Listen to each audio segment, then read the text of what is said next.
आप सभी का स्वागत है।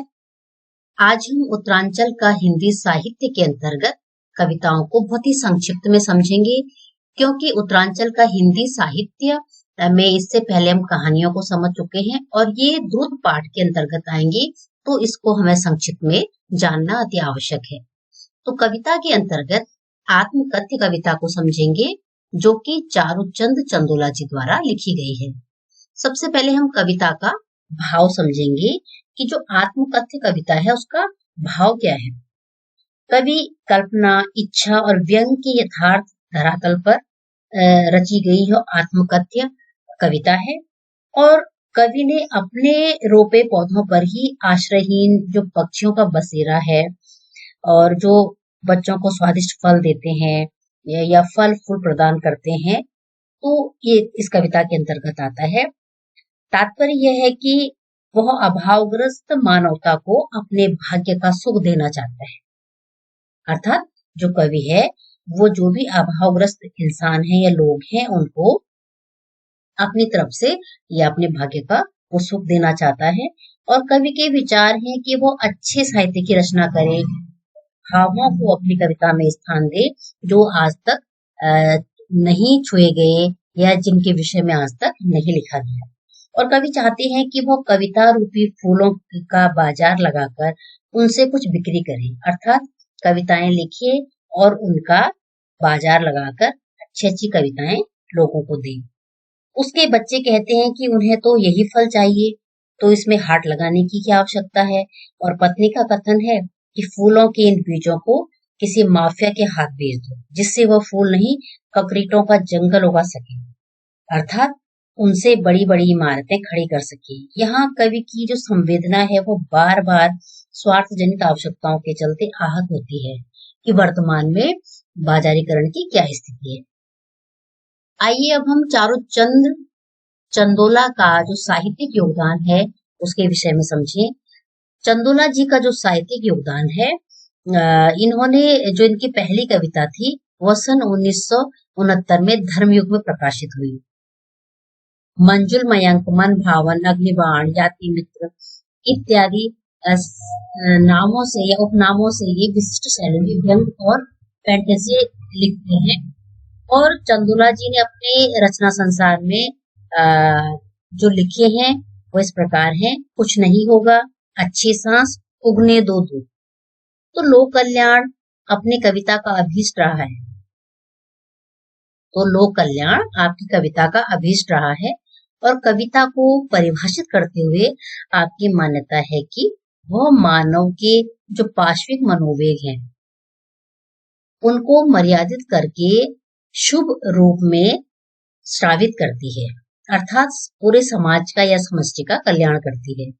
वे कहते हैं कि कविता को भोजन की तरह अनिवार्य बना दो। इनके कलम की जो प्रधान विशेषता है वह युवा वर्ग को आगे लाना है।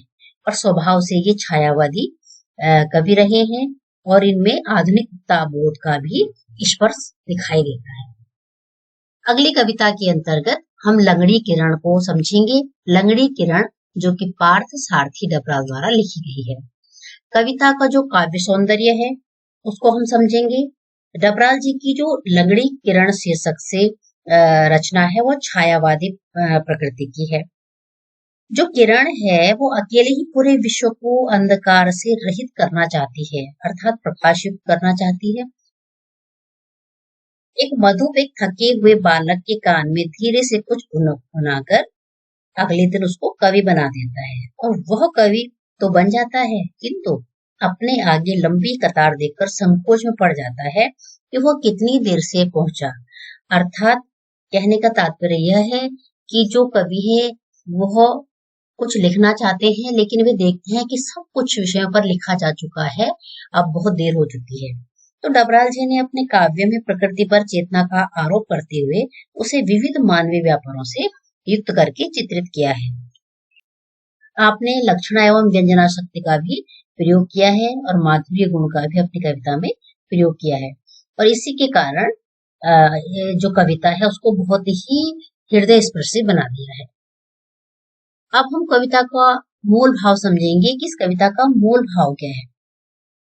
लंगड़ी किरण जो कविता है एक छायावादी रचना है और छायावादी प्रकृति के प्रति सजीव प्रेम की परिणति इसमें दिखाई देती है, जिसे जीवन से अलग नहीं किया जा सकता। यहाँ कवि ने प्रकृति के मानवीकरण के द्वारा प्रेम, रहस्य और सौंदर्य को उद्घाटित किया है। लंगड़ी किरण आशा निराशा से ओतप्रोत एक रहस्यवादी रचना है, जिसमें कवि एक किरण के माध्यम से स्वयं को सबसे पीछे खड़ा देखता है। वह सोचता है कि संसार में जो अन्य कवि हैं, तुलसी, गेटे, कालिदास इत्यादि, इन्होंने तो इतना लिख दिया है कि अब वह क्या लिखे।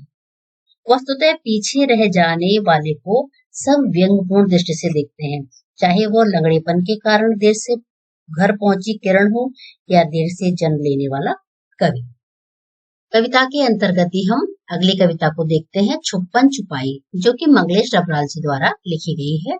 और कविता के हम मूल भाव को समझेंगी कि कविता का जो मूल भाव है वो क्या है। ये जो कविता है छुपन छुपाई एक प्रतीकात्मक रचना है, जिसमें कवि ने निश्चल बचपन के उन क्षणों को संजोने का प्रयत्न किया है जो क्षण आज लुप्त हो चुके हैं।